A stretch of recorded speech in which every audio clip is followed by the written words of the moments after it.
সম্মানিত সুধী, আসসালামু আলাইকুম। ডিজিটাল বাংলা হেলথ টিপসের পক্ষ থেকে সবাইকে স্বাগতম।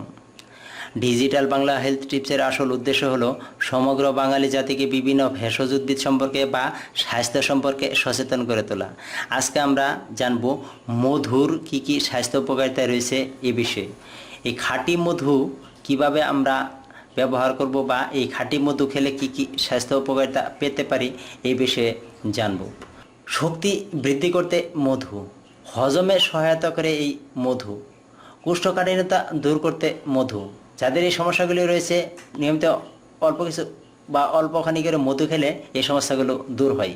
রক্তশূন্যতায় মধু, যাদের রক্তশূন্যতা রয়েছে তারা ওই মধু খেতে পারেন। ফুসফুসের যাবতীয় রোগ ও শ্বাসকষ্ট নিরাময়ে মধু ভালো কাজ করে। অনিদ্রা ভাব দূর করে এই মধু। যৌন দুর্বলতায় এই মধু, প্রশান্তিদায়ক এই মধু। মুখ গহ্বরের আলসার বা স্বাস্থ্য সুরক্ষায় মধু অতুলনীয়। পাকস্থলীর সুস্থতায় মধু অতুলনীয়। দেহে তাপ উৎপাদন অতুলনীয়। পানি শূন্যতায় অতুলনীয়। দৃষ্টিশক্তি বাড়াতে পারে এই মধু। রূপচর্চায় অনেকে মধু ব্যবহার করে। ওজন কমাতে পারে এই মধু। হজম শক্তি বৃদ্ধি করে এই মধু। গলার স্বর ঠিক করতে এই মধু। তারুণ্য ধরে রাখতে মধুর উপকারিতা অনেক। দাঁত ও হাড় গঠন করতে মধু অত্যন্ত গুরুত্বপূর্ণ ভূমিকা পালন করে।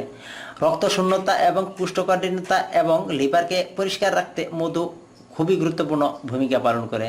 আমাশয় বা পেটের পীড়াদায়ক ব্যথা নিরাময়ে মধু খুবই গুরুত্বপূর্ণ ভূমিকা পালন করে।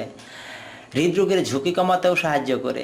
জীবাণুর বিরুদ্ধে লড়াই করতেও পারে এই মধু। ব্যথা নিরাময় করতে পারে। গ্যাস্ট্রিক আলসার থেকে মুক্তি দেয়। মধু খেলে বুদ্ধি বাড়ে। শিশুদের বুদ্ধি বিকশিত হয়। এছাড়াও মধুর অনেকগুলি কাজ রয়েছে। মধু আমরা সরাসরি খেতে পারি, তবে যে কোনো কিছুর সঙ্গে খেলে সবচেয়ে ভালো কাজ করে এই মধু।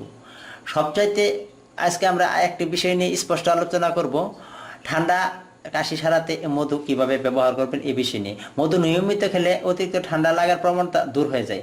চা, কফি ও গরম দুধের সাথে মধু মিশিয়ে খেলে হাঁচি, কাশি, জ্বর ভাব, জ্বর, গলা ব্যথা, টনসিল, নাক দিয়ে পানি পড়ে এই সমস্যাগুলো বা জিহ্বার ঘা, ঠান্ডাজনিত যে সমস্যাগুলি রয়েছে, এটি সমপরিমাণে আদার রস ও মধুর মিশ্রণে খেয়ে নিতে হবে। তাহলে কাশি বা স্লেমা বের করে দিবে এটি অতি সহজেই।